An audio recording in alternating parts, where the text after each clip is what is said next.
Bonjour mes chères vierges, je vous remercie de me retrouver pour cet horoscope du mois d'octobre. J'espère que vos congés se sont bien passés, que la rentrée s'est bien déroulée. Moi, à mon retour, j'ai pu constater que nous avions dépassé les 20 000 abonnés. Je vous remercie pour cela.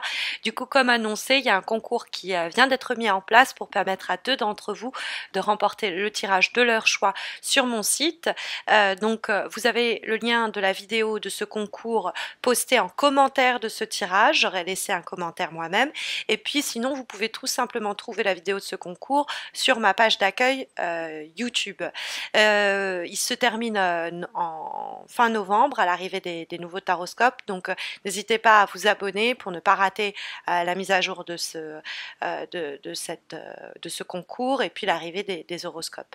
Mais vous savez qu'il y a de toute façon un concours mensuel sur Facebook qui vous permet de remporter un tirage gratuit comme celui-ci. Donc vous avez le lien de ma page Facebook dans le descriptif de cette vidéo. N'hésitez pas à m'y retrouver parce qu'il y a un concours en plus exclusivement sur Facebook qui va s'organiser en plus du concours mensuel pour célébrer les dépassements des 5000 mentions j'aime. Donc venez m'y rejoindre. Alors sans plus tarder, recentrons-nous sur vos énergies pour le mois d'octobre avec d'abord et pour démarrer le 4 d'épée qui se trouve donc dans vos aspects positifs. C'est les conseils ici qui vous sont délivrés. Il y aurait peut-être la nécessité de prendre de la distance avec une situation ou avec quelqu'un, puisque en effet ce 4 d'épée, eh bien, il dialogue avec le roi de bâton qui se trouve dans les obstacles. Alors les bâtons, ce sont des signes de feu, donc c'est quelqu'un qui va être du signe du lion, du bélier ou encore du sagittaire, et qui pourrait vous mettre des bâtons dans les roues ou vous faire ou générer en vous un sentiment de suffocation, pardon. Vous êtes dans l'idée de je me sens emprisonnée, entravée, enfermée. C'est ce dont rend compte en tout cas le 8 d'épée ici, où vous pouvez voir cette personne qui a les yeux bandés et qui est prise au piège. Et donc comme on a une figure et une personne dans les obstacles, ça pourrait être de ce fait, de son fait à cette personne-là. Après, ça peut être un signe de feu, mais ça peut être juste une personne qui est en position de pouvoir et d'influence, une certaine autorité, qu'elle règne sur la structure dans laquelle vous exercez et que ce soit un supérieur hiérarchique, ou qu'elle règne sur votre cœur et que ce soit votre amant ou votre père aussi, en termes de responsabilité paternelle qui peut se dégager de cette carte. Il y a peut-être la nécessité de prendre un peu du recul vis-à-vis de son influence, de son autorité, de ce qu'elle essaye de nous imposer. Parce que le roi de bâton, il sait très bien ce qu'il veut. Et il peut être du genre un peu à taper du poing sur la table pour nous dire tu vas faire ceci ou tu vas faire cela. Et on pourrait par culpabilité, notamment à travers le 8 d'épée, ne pas oser s'opposer à sa volonté en se disant bon je suis son enfant, c'est lui qui décide. Par exemple, hein, dans les rapports père-enfant, c'est éventuellement possible. On peut avoir aussi quelqu'un qui essaye de marcher sur nos plates-bandes, qui essaye de nous faire reculer, qui essaye de nous fatiguer, de nous exténuer, de nous avoir à l'usure. Faites attention à ça. Ça peut être sur un plan relationnel et plus particulièrement affectif. Vous pourriez être aussi en rapport avec une personne soit machiste, soit quelqu'un qui aime bien trop avoir le pouvoir et qui rentre souvent dans des rapports de force avec vous, qui voudrait avoir l'ascendant et l'emprise sur vos choix, vos décisions et vos envies, et à qui vous avez laissé la place et l'autorité pour s'affirmer de la sorte, mais il va être question de prendre de la distance avec la situation pour prendre une décision plus appropriée et s'il le faut, dégager cette personne de notre environnement ou entourage. Le 4 d'épée nous dit qu'il y a des luttes qui ont été menées peut-être par le passé, qu'il y a la nécessité avec cette situation ou cette personne de s'en distancer. On a bien droit à reprendre son souffle. Ça nous permettra de revoir la situation avec calme, de reporter peut-être des décisions importantes pour un moment où on sera un peu plus relaxé et un peu plus tranquille mentalement pour pas être travaillé par ces peurs, ces angoisses, ces anxiétés qui seraient mauvaises conseillères. On va se rééquilibrer intérieurement. Ça peut nous parler de essayer aussi de cesser le combat avec ce roi de bâton parce que peut-être qu'il se nourrit de ces conflits et donc la meilleure façon de gagner, c'est au fond de ne pas se battre. Ça pourrait être un peu le message vis-à-vis de ce roi de bâton. Ça pourrait être si vous avez un supérieur qui vous pourrit et qui est en train de vous mettre au bord du gouffre, prendre des jours de congé, vous faire un arrêt maladie ou prendre des vacances.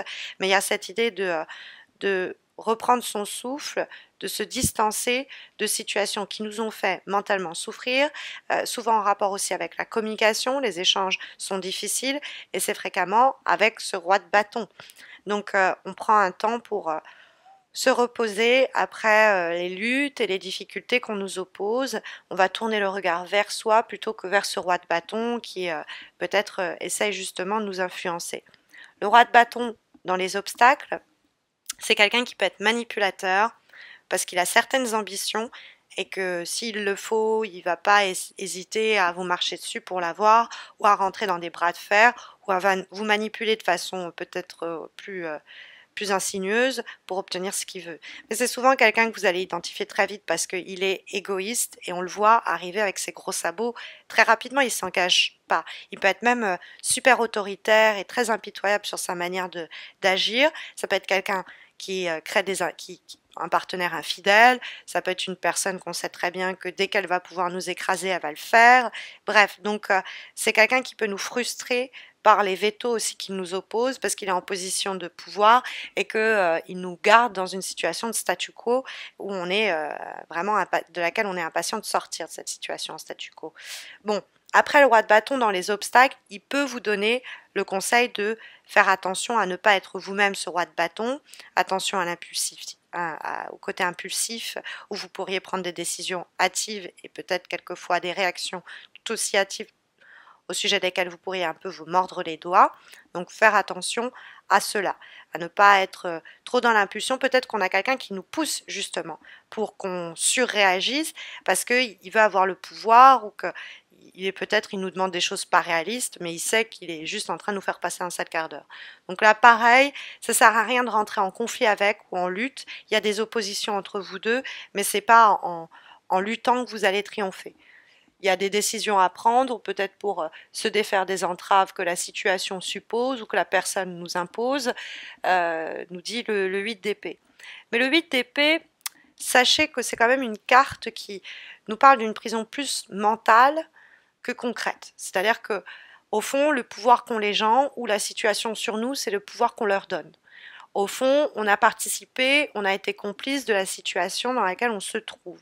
Et il y a cette idée de justement passer par une phase d'autocritique en reconsidérant ses actions, ses engagements et comment ils nous ont conduits à cette situation-là de crise ou de conflit ou de sentiment d'être complètement pris au piège ou cette sensation plus générale de découragement, cette impasse à laquelle on fait face. Mais faites attention que votre pensée ne soit pas voilée, confuse.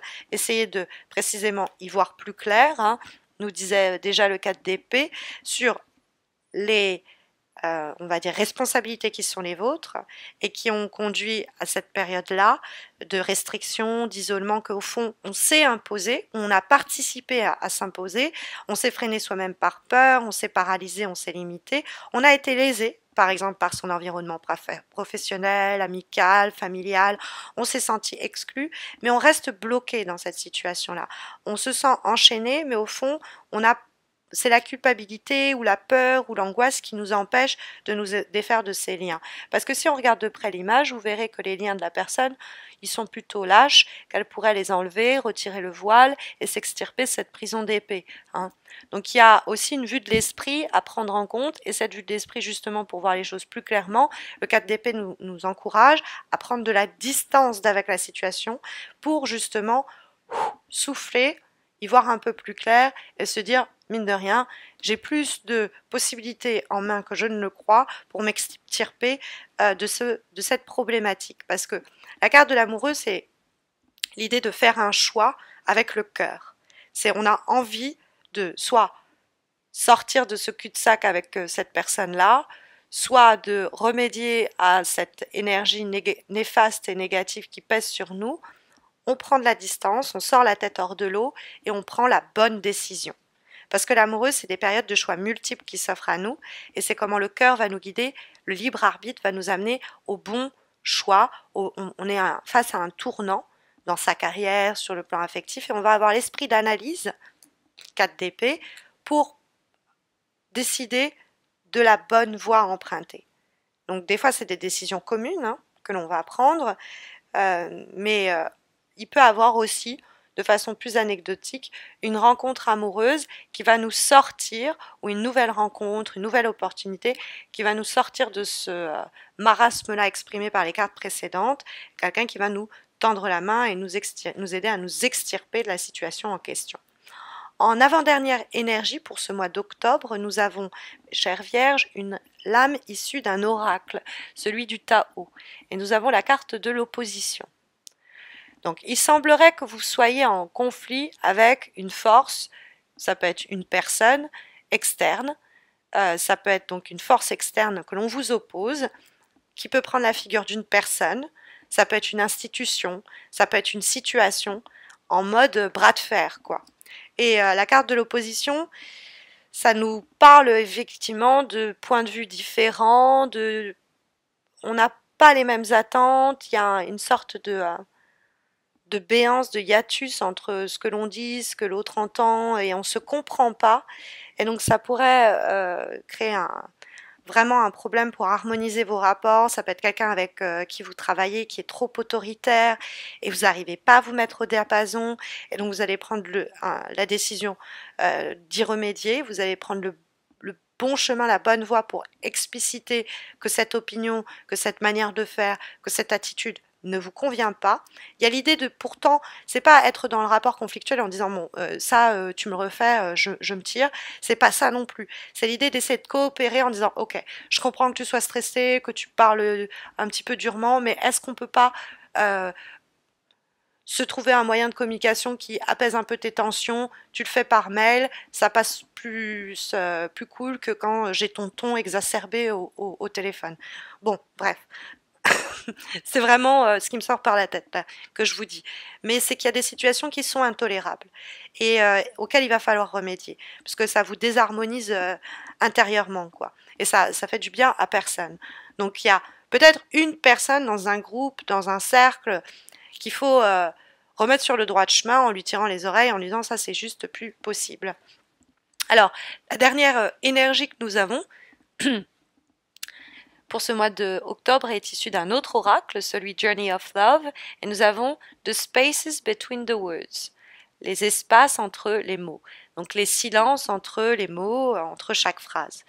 Et c'est une carte qui nous dit d'être très attentif à ce que l'on nous dit, mais aussi à ce que l'on ne nous dit pas, parce que des fois on apprend plus de ce que l'on essaye de ne pas mentionner, ce sur quoi on ne veut pas parler, pour ne pas s'engager, que ce sur quoi on parle et on parle et on parle. Donc peut-être c'est une méthode ici pour, comment dire, piéger votre ennemi au cours du mois d'octobre, mais c'est une carte qui dit aussi que y a besoin d'une respiration avant de prendre la parole aussi. C'est le temps d'espace, de pause entre chaque propos, chaque phrase élaborée, chaque mot est pesé.